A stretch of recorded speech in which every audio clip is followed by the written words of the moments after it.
So the very first slide, I don't want to, make anyone afraid, on what this news flashes is all about.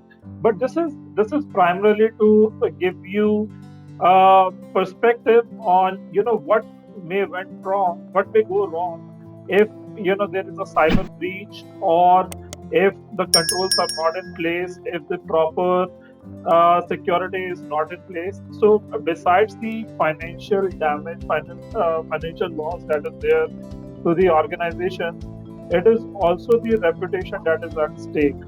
So, if I was to talk about the Accentures of the world, or the Deloittes of the world, where the breach happened, where where the consulting firms in itself are becoming the target. So you can very well get an idea on, it's not a specific sector or industry that is the target.